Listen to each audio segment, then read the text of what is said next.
주영진의 뉴스브리핑 오늘의 말로 문을 열겠습니다. 지금 화면에 나오고 있는 분, 요즘 삼성동 박근혜 전 대통령 집 앞에 매일 출근하다시피 하는 분이라고 합니다. 바로 엄마부대 대표인 주옥순 씨입니다.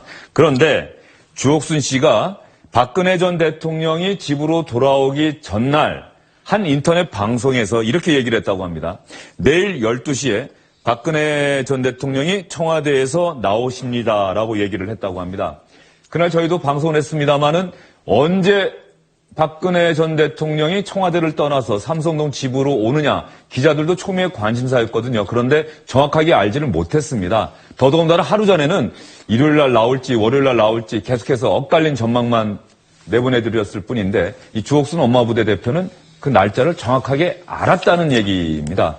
그래서 어떻게 주옥순 씨가 이 사실을 알았는지 그 내용을 우리 패널 분들과 함께 여러분께 자세히 전해드리도록 하겠습니다. 김태현 변호사, SBS 이기성 선임기자, 그리고 권혜리 기자 나와 있습니다. 어서 오십시오.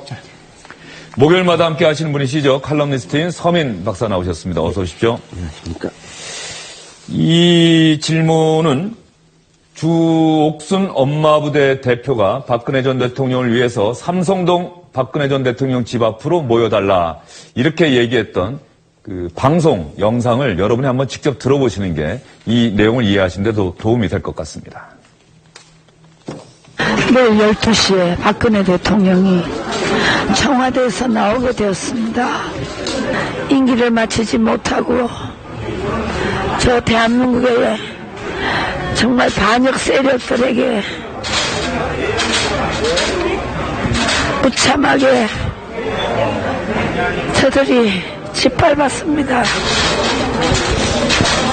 정말 죄가 있으셔서 이렇게 나오신다면 억울하지도 않는데 아무 흠도 없고 죄도 없는 대통령을 이렇게 반역 역도들이 몰아낸 이 엄청난 권력의 수탈자들을 통탄하지 않을 수가 없습니다. 12시 청와대에서 출발하신다고 하니까 MFN 엄마방송 보신 우리 시청자 여러분, 삼성동 사저가 미어 터지도록, 길이 미어 터지도록 우리 모두 다 나와주십시오. 태극기를 들고 많이 나와주십시오. 지금 주옥순 씨가 방송을 했다는 인터넷 방송, 엄마 방송, 이게 어떤 방송이죠? 네. 이게 지금 보니까 말이죠. 그 극우단체인 엄마부대가 지금 운영을 하고 있는 방송인데요. 주로 사안이 발생할 때마다 그 유튜브를 통해서 방송을 하고 있었습니다. 그래서 한번 제가 그 사이트를 들어가 봤더니, 게시일이 2017년 1월 9일이니까 이번 탄핵 정국을 아마 겨냥하고 만든 그런 방송 같아요. 구독자가 2만 7천여 명 정도 이렇게 됐다고 하고요. 그 엄마부대 대표가 아까 말씀하신 대로 주옥순 씨인데, 이분이 한 얘기가 여러 가지가 많습니다. 뭐, 내 딸이 위안부로 끌려가도 일본을 용서할 것, 이런 얘기를 했는가 하면은, 최순실 씨가 이제 연설문 고친 거 가지고, 그 연설문 잠깐 보는 게 무슨 문제냐, 이런 발언을 많이 해가지고 지탄을 많이 받았는데요. 지난해 11월 15일에는 촛불 집회에 참가한 그 여고생을 폭행해서 또 경찰 조사를 받기도 한 그런 인물입니다. 그리고 나간 날짜를 보면은 3월 11일, 그러니까 박근혜 전 대통령이 퇴거하기 하루 전인데요. 앵커께서도 말씀하셨다시피 대부분의 언론이 보통 13일 월요일로 이제 그 얘기를 하고 있었는데 어떻게 하루 전에 이렇게 정확하게 알고 저렇게 방송을 했을까 굉장히 궁금증을 자아낸 대목입니다. 지금 이기성 기자가 얘기를 했습니다만 정말 어떻게 알았을까요? 김태현 변호사? 글쎄, 뭐, 시간은 틀리기는 했지만 사실은 날짜는 정확하게 맞추지 않았습니까? 근데 사실 그날 이제 오후 6시에 퇴거할 때 아마 이제 오후 한 3시부터 조금 이제 움직임이 좀 청와대 쪽에서 나올 것 같다라는 이제 소문들은 3, 4시쯤에 나오긴 했는데 사실 12시만 해도 그 다음, 즉 월요일 오전에 나올 거라는 어떤 속보 뉴스들이 있었지 그날 당일 나올 거라는 얘기는 저 주옥순 씨가 말한 12시에는 전혀 없었거든요. 그런데 어찌됐건 간에 주옥순 씨는 그 전날 내일 12시라고 구체적으로 시간까지 적시를 했습니다. 이게 주옥순 씨의 단순히 추측이라면 별 뭐 문제는 없을 수는 있는데 그게 아니라 청와대라든지 또는 누군가가 어떤 대통령의 동선이나 이런 것들은 미리 알려준 것이라고 하게 되면 그러면 사실은 저 엄마 부대라든지 이런 어떤 보수단체, 극우 보수단체가 청와대와 긴밀한 그동안의 관계가 있었던 것은 아닌가 하는 그런 의혹들을 뒷받침해주는 것이 될 수 있기 때문에 조금 문제는 될 수 있다고 봅니다. 서 교수님 생각은 어떠세요? 그러니까 이거를 그 팬클럽과 연예인의 관계로 보면 딱 맞는데요. 그러니까 연예인들이 어떤 유명 연예인이 어느 지방에 갈 때 팬들은 미리 알고 있단 말이죠. 그게 왜 그러냐면 매니저가 어떤 스타가 딱 거기 갔는데 아무도 환영 안 하면 너무 쑥스러우니까 미리 이제 말을 해줘서 환영을 받게 하는 거죠. 근데 이 박사모를 이 팬클럽이라고 생각하면 딱 맞습니다. 그러니까 박근혜 대통령이 가는 길이 쓸쓸하지 않도록 이렇게 좀 박근혜 대통령 측에서 얘기해 준 거죠.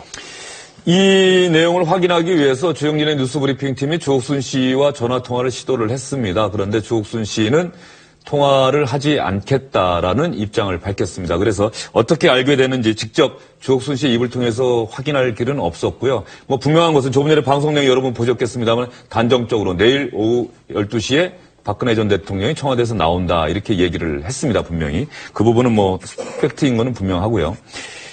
권혜리 기자. 네. 그리고 이제 박근혜 전 대통령이 일요일 저녁에 네. 삼성동 집으로 돌아왔는데 그때 영상 뭐 많은 분들이 기억을 하실 것 같아요. 그런데 그때 박근혜 전 대통령이 뭔가 자세를 이렇게 낮추고 누군가에게 무엇을 써주는다든가 아니면 뭔가 얘기를 한다든가 하는 그런 장면이 있었는데 그게 어떤 장면이었죠?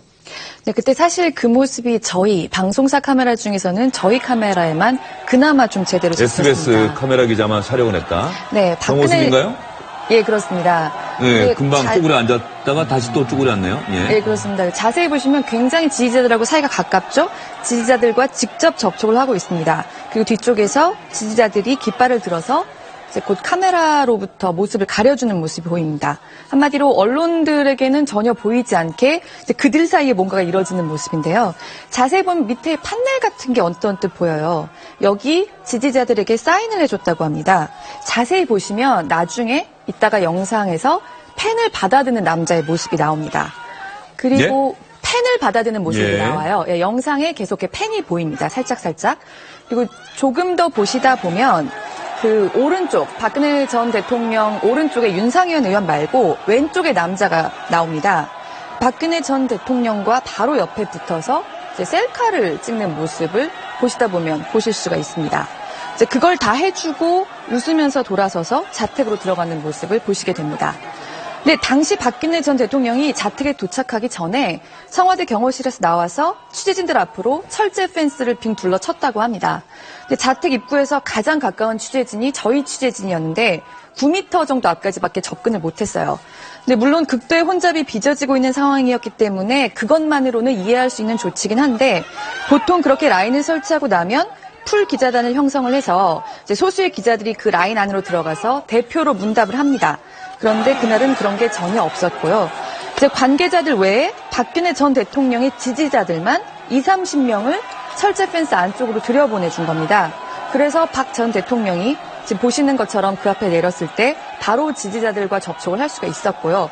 네, 박 전 대통령의 모습을 또 이렇게 가릴 수가 있었던 겁니다. 박근혜 전 대통령이 지지자들에게 뭔가 써줬다는 지금 얘기인 거죠? 예, 그렇습니다. 어떤 내용을 썼는지는 아직 확인이 안 되는 예, 거고요. 그것까지는 확인을 못했고요. 그것을 본 언론사 취재진은 전혀 없습니다. 예, 그런데 보면은 옆에 펜을 들고 있는 사람이 있고요. 뭘 써준 다음에 다시 일어나고 그 다음에 한 남자가 옆에 붙어서서 박 전 대통령과 굉장히 지척에 붙어서 셀카를 찍는 모습까지 볼 수 있습니다. SBS 카메라 기자들이 열심히 노력을 해서 촬영을 하려고 했는데 어쨌든 저 태극기와 뭐 깃발들이 자꾸 이렇게 흔들리는 바람에 정확하게 무엇을 하고 있는지는 촬영이 안 됐네요.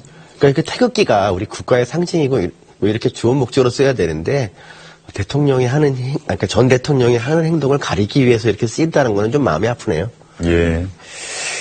박근혜 전 대통령의 삼성동 집 앞은 여러분이 이미 알고 계시는 것처럼 박근혜 전 대통령을 지지하는 분들이 매일처럼 모여서 또 심지어는 집에도 안 가고 밤을 새기도 한다고 합니다. 그래서 상당히 지지하는 사람들의 시위, 집회로 연일 시끄러운데요. 어제 한 50대 여성이 이 삼성동 집 앞 길에서 오열을 하면서 했던 말이 여러분 한번 들어보시면 어떤 생각하실지 궁금합니다. 아무것도 없는 서민입니다. 저는 대통령을 지킬 힘이 없었습니다. 죄송합니다, 마마 죄송해요. 용서하시옵소서. 죄송해요, 마마. 마마 죄송합니다. 용서하시옵소서. 지금이 21세기죠? 대한민국 2017년을 살아가는 대한민국 국민의 입에서 마마라는 표현이 나왔습니다. 어쨌든 박근혜 대통령의 지지자인 건 맞는 것 같은데, 마마라고 하든, 폐하라고 하든, 전하라고 하든, 어떤 호칭을 부르고 대통령은 어떻게 생각하는 거는 본인의 어떤 생각이기 때문에 그걸 저희가 비난할 수는 저는 없다고 봅니다. 근데 다만 어떤 문제가 있냐면, 저 대통령의 어떤 좀 이렇게 집중되어 있는 저 지지자들, 저런 지지자들 분들이 어떤 대통령을 생각하는 마음을 제가 폄훼하고 싶은 생각은 없으나, 잘못하게 되면 대통령에게, 전 대통령이죠. 박근혜 전 대통령에게 착시 효과를 줄 수 있다는 거죠. 그러니까 사실은 여론의 대부분은 박 전 대통령에 대해서 어떤 잘못을 꾸짖는 여론이 많고, 어떤 일부 어떤 강성 지지자들의 박근혜 전 대통령을 저렇게 이제 아직까지도 감싸는 모습들을 보이는데, 박근혜 전 대통령하고 오해하기 딱 좋은 상황 아니겠습니까? 아직까지 나를 저렇게 마마라고 부르고, 나에게 용서해달라고 그러고, 나를 위해서 저렇게 태극기를 흔들면서 내 집 앞까지 와 있고, 저 사람들만이 내가 나를 지지하는 사람들만이 우리 국민이다. 이렇게 잘못 오해할 수도 있기 때문에 아마 그런 오해의 발로로 박근혜 전 대통령이 탄핵 결정에 대한 명시적인 승복보다는 일종의 버티기로 오인될 수 있는 그런 행동에 들어간 건 아닌가. 저는 좀 그렇게 보여서 좀 가슴은 좀 답답하네요. 저분이 저렇게 와서 마마라고 하면서 오열하는 저것까지 누가 시켰겠는가 이런 생각은 드는데, 어쨌든 마마라는 표현 서민 교수는 어떻게 들리세요? 저분은 거의 조선시대 정신이 조선시대에 가 있는 게 아닌가 싶은데, 제가 그것보다 더 마음이 아픈 거는 저분이 이제 자기가 아무것도 없는 서민이라서 죄송하다고 이랬는데. 지킬 힘이 없었다. 죄송하다. 이제 제 이름이 또 서민이라서 더 마음이 아프고요. 그리고 사실 이번 박근혜 전 대통령의 탄핵을 이끌어낸 거는 정말 이름 없는 수많은 서민들이었다는 거를 좀 생각해 주면 좋겠습니다. 이 서민들이 힘을 합쳐서 광화문에 나왔기 때문에 이 탄핵이 이루어진 건데, 사실 서민이야말로 제일 힘이 많은 존재입니다. 예. 그리고 박근혜 전 대통령을 지지하고 지키겠다고 하는 분들은 조금 전 화면에도 저렇게 오열하고 좀 돌아서 나가시면서 이 기자들한테는 상당히 또 불쾌한 몸짓을 하시네요. 뿌리치고 이렇게 나가시는 모습도 보이고. 최순실 씨, 이렇게 박근혜 전 대통령이 파면당해서 삼성동 집으로 돌아왔고요. 검찰이 또 소환 통보 21일에 나오라고 소환 통보까지 하지 않았습니까? 이런 일련의 사정들을 듣고 있는 최순실 씨가 오열을 했다, 정말로 죄송하다 이렇게 얘기를 했다고 하는데, 이경재 변호사가 최순실 씨가 과연 어떤 모습이었고 어떤 얘기를 했는지 기자들에게 오늘 전한 말이 있습니다. 목이 다 쉬었더라고. 대성통곡한 건 아니고 그냥 많이 울었대. 장시호가 그걸 듣고는 표현을 그냥 대성통곡이라고 하니, 그래서 내가 얘기해서 이게 그런 식으로 되면 최가 쇼하는 것 같이 비춰질 수 있지 않겠느냐. 그랬더니 자기가 무슨 큰일이라고. 파면이 결정되던 날 당시의 상황을 얘기하는 것 같은데, 그렇죠. 오늘 왜 이 얘기를 굳이 했을까요? 장시호 씨 하면 아무래도 최순실 씨한테 여러 가지 불리한 증언을 많이 하지 않았습니까? 저 얘기를 함으로써 장시호 씨가 뭔가를 이렇게 좀 정확하게 사실 얘기하지 않는다, 이런 것을 노렸을 수가 있고요.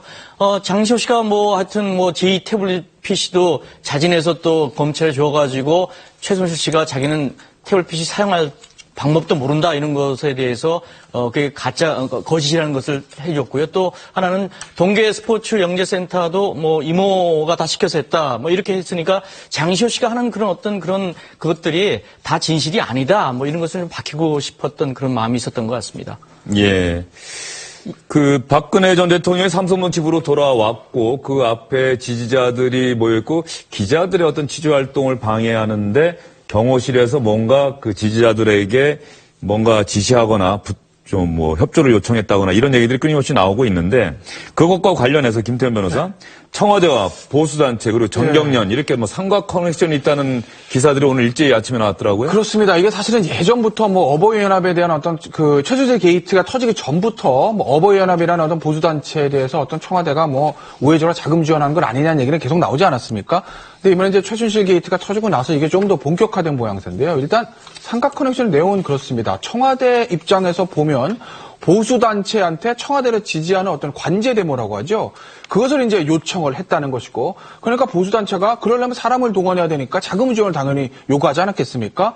그럼 청와대 뭐 예산을 보수단체한테 지원할 수는 없는 일이니까 전경련에게 이 보수단체에게 자금을 좀 지원해라. 이렇게 요구를 한다는 겁니다. 그러면 전경련은 보수단체에게 자금을 지원하면서 단순히 청와대가 어떤 지시한 관제대모뿐만 아니라 거기에 재계의 입장을 대변하는 그런 요구들도 좀 끼워넣지 않았을까, 뭐 이런 의혹까지 생기는 것이고요. 그래서 청와대 보수단체 정경련의 삼각 커넥션이 이런 식으로 완성이 됐다라는 내용입니다. 여기서 청와대 하면은 허연준 행정관의 이름이 계속 거론이 되고 있는 것 같은데, 이 허연준 행정관이 주옥순 업무부대 대표와도 많은 연락을 주고받았다. 이런 기사도 있어요. 권혜리 기자. 네, 그렇습니다. 특검에서 밝혔던 사항인데요. 허연준 행정관 같은 경우에 이제 지난해 1월부터 지난 1년 동안 아까 보신 그 주옥순 대표와 거의 90차례의 연락을 주고받았다고 합니다. 그런데 이제 초에는 약간 문자나 SNS 메시지 같은 것에 집중이 되었는데 11월에는 주로 전화를 나눴습니다. 이 시기가 촛불 집회가 급속도로 커가던 시기 아닙니까? 또 주옥순 씨뿐만이 아니라 박찬성 반핵 반김 국민협의회 대표, 또 장기정 자유청년연합 대표, 또 신혜식 신혜한수 대표 같은 박 전 대통령 탄핵 반대 집회를 주도하고 있는 시민단체라고 해야 되나요? 그런 분들하고 이렇게 집중적으로 연락을 주고받았습니다. 이제 그러다 보니 당시에 그런 11월에 촛불 집회가 급속도로 커져가던 과정에 또 반대로 태극기 집회가 이렇게 맞불 집회라는 이름으로 또 등장하기 시작했지 않습니까? 이때 청와대와 상당히 긴밀하게 연락을 하면서 상황이 이루어지지 않았는가 하는 의혹이 끊임없이 제기되고 있는 상황입니다. 이기성 기자, 권혜리 기자 설명은 어쨌든 간에 청와대와 이른바 친박단체, 네. 이간에 모종의 커넥션이 있고 긴밀하게 전화통화 계속했다. 탄핵 국면에서도 계속 연락을 했다. 이런 거겠죠? 그렇습니다. 그러니까 우리가 이제 볼 때마다 촛불 집회가 커지니까 허연준 국민소통 비서관 어떻게 하든 간에 맞불을 놔야겠는데 지금 말씀하신 여러 사람들이 다 보수단체의 사람들을 동원할 수 있는 그런 조직들이거든요. 그래서 이 사람들하고 끊임없이 통화를 해서 그런 단체들이 나와서 이제 탄기국도 생기고 여러 가지 그런 맞불 집회를 했다. 뭐 이런 게 이제 성립이 되는 거죠.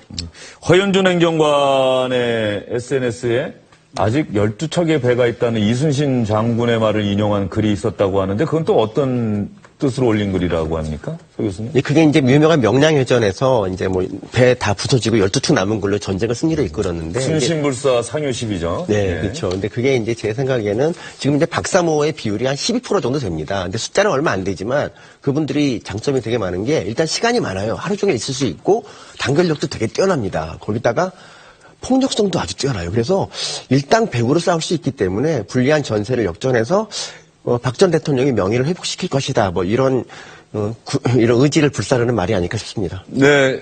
주영진의 뉴스 브리핑 오늘 이 소식 보고 들으시는 분들 가운데 좀 다른 생각하시는 분들도 있을 수 있을 것 같습니다만 어쨌든 분명한 사실은 언론사 기자들도 정확하게 알지 못했던 박근혜 전 대통령의 삼성동 집으로의 퇴거일 하루 전에 알고서 방송했다는 그 내용, 그리고 그 전에 이미 지난해나 탄핵 정국 이후에도 청와대와 또 친박단체 간에 긴밀한 연락이 있었다는 점, 이 부분은 분명히 사실로 확인된 것 같아서 여러분께 전해드렸습니다.